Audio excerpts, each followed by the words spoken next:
Welcome to the Catholic Life Coach Podcast. My name is Carla Fitz. I am a certified life coach, wife, and mom of two beautiful little girls. My hope for this podcast is to offer support and empower other Catholic women to live their most authentic life, to share life coaching tools from a Catholic perspective in order to help you live a more fulfilling life filled with peace, joy, and abundance. Let's get started. Hello, and welcome to this second episode of the Catholic Life Coach Podcast. I am so blessed to be here with you today. In today's episode, I wanted to dive into how to deal with our current circumstances. For most of my life, I remember that I grew up with a belief that there was not much that we could do about our circumstances. And although this is partially true because there are things that we simply cannot control, there is something in between the lines of there's nothing you can do about it that is a lie. Here's why. Although there are some circumstances that we cannot change, we do have a choice on how we react to these circumstances. I think it is a tragedy that so many people go through life not knowing that they have an option on how to react to these. As I talk about this in this podcast, I will share with you examples of how our thoughts make a huge difference on how we feel about our circumstances. I think we have a misbelief that our circumstances cause us to feel a certain way. And I think this is partly where the learning process went wrong when we were growing up. Because I think so often we think, well, if the circumstance is hard, the emotions behind the circumstance, because of these circumstances, must also be hard. But the thing is that we have an option. So what if it didn't have to be hard? What if we could choose on purpose what we believed and therefore how we felt? One of the things that I absolutely love to remind my clients and myself is that God gave us this authority over our thoughts. This is one of the biggest truths that God has shared with me through life coaching. Because although our life is meant to be 50-50, we don't actually have to sit and suffer and dwell in our thoughts. So let me back up a little. Here is what I mean with life is 50-50. What I mean is that in order for us to know that a circumstance is good, we also need to know what bad circumstances look like. In other words, in order for us to feel happiness, we have to know what sadness feels like. In order for us to feel excited, we need to also know what frustrated feels like. This idea tells us that life is supposed to be filled with 50% positive emotions and 50% negative emotions. We will feel sad, we will feel happiness, we will feel mad, we will feel excited. All of these emotions are part of our life, and nothing has gone wrong if we feel all of these emotions. In fact, when we feel all of these emotions, that's when you know you are doing things right. I think the misconception happens when we want to feel that life just feels 100% of the time happy. But guess what? The only time that you will actually feel 100% happiness is when we get to God's glory in heaven. Life is supposed to be 50-50 because we're supposed to carry crosses through our life. We're supposed to have these crosses that teach us things, that teach us to become better human beings, to serve God better. They are there to help us grow. Each of our circumstances, the easy, the hard, the extra hard, are meant to teach us something and to bring us closer to God. It is not meant to discourage us.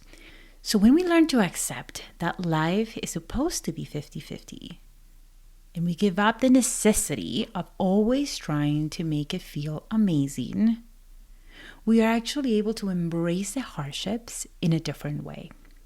We are able to embrace it in a way that we know that nothing has gone wrong, that this is part of life, and that God is trying to teach us something through this. Now, when it comes to our current circumstances, perhaps there are things that we can't change, but there are others that we are able to change. And allow me to tell you that you have a choice to change them if you desire to do so. But before you do that, make sure to please spend some time in prayer and ask God to help you discern if this is something that He wants you to change. But as for now, staying in these present circumstances that we are in, because this is what the podcast was about, one of the most powerful tools after spending time with Jesus, of course, is to know that you have authority over what you choose to believe about your struggle. For example, let's just say that you're in a job right now where you are feeling unfulfilled. What happens a lot of the times is that we think, well, if I could change my job now, I would feel better. But when we do this, we give the job the power to take care of our emotions instead of us taking care of our emotions. The truth is that right in between your job and the feeling of unfulfilled, you actually have a thought that is causing that emotion. That is the real reason why you feel unfulfilled. It is not the job itself. So let's say the thought might be something like, this is so pointless. It makes total sense that you would feel unfulfilled.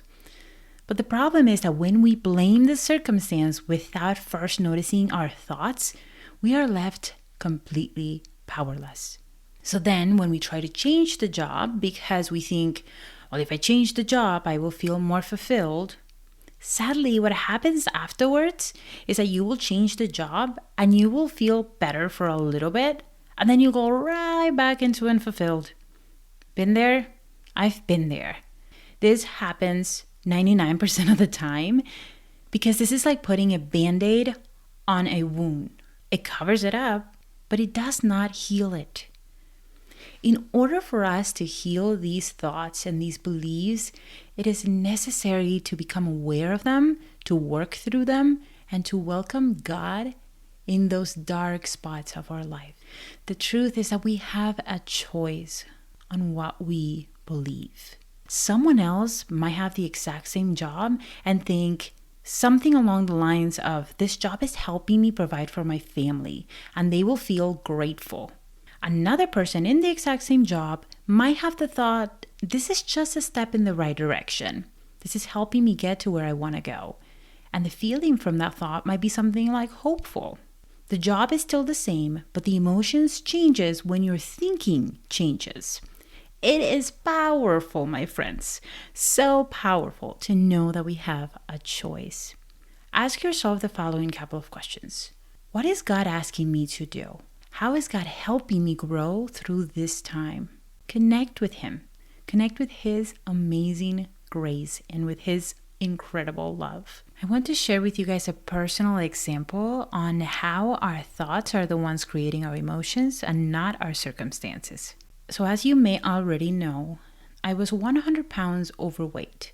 This was my circumstance less than 2 years ago. This was fact. This was shown on the scale. I knew that I was 100 pounds overweight. And at first, my thought about my weight was that there was no way that I could lose that much weight.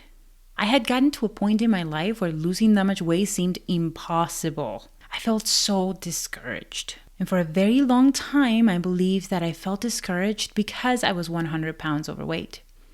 But truthfully, I felt discouraged because I believed that losing weight was impossible.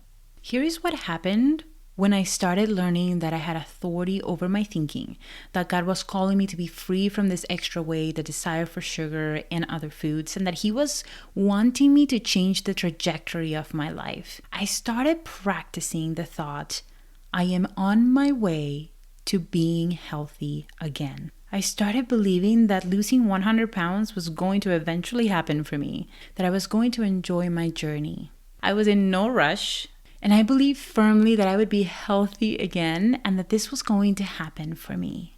And guess what happened? It worked. I lost the weight faster than I ever thought possible. So not only was it possible, but it was an incredible journey that changed my life and brought me closer to God. And I was not expecting it, but I believed that it would happen. I want to be clear with two things.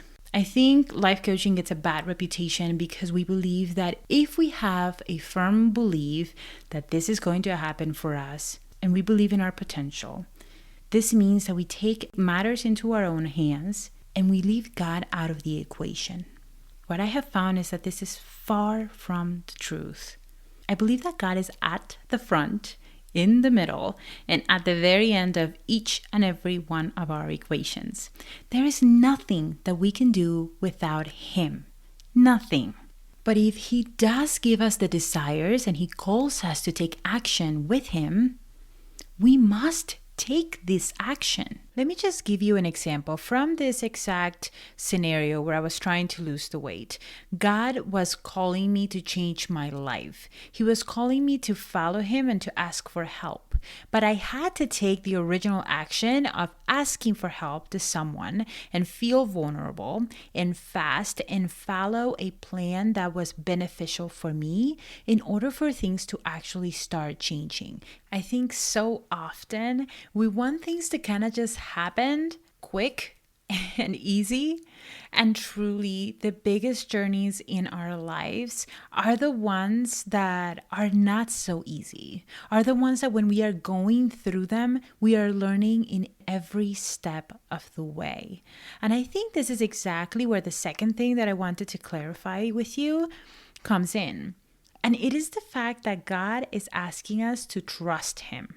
He's asking us to believe ahead of time that every single one of these circumstances that we are going through are meant to teach us something, and that He is loving us, walking with us, and protecting us through every single one of them. He never leaves us alone. And I think this is an important piece of overcoming and dealing with our circumstances. God is calling us by name. He needs us to pray, to have faith, to take action, to trust Him in our journey, in the easy, the hard, and the extra hard. Remember that one of the actions that we can take at this particular moment is to pay attention to what is happening inside of us, to know and remember that we have a choice, to know that we are not alone, to know that we have authority over our thoughts, and that it has been given to us by the one and only most loving God. I hope you have an amazing rest of your week, and until next time, God bless. Thank you for joining the Catholic Life Coach podcast. If you enjoyed this podcast, make sure to share it with a friend, leave a 5-star review, and subscribe so that you get notified as soon as the episodes are out. Also, if you are a Catholic woman who is ready to gain authority over her thinking and gain some freedom for the rest of your life, make sure to apply to work with me. I am currently looking to support 5 women who are ready to feel more peace, joy, and abundance. The link is in the description. Until next time, God bless.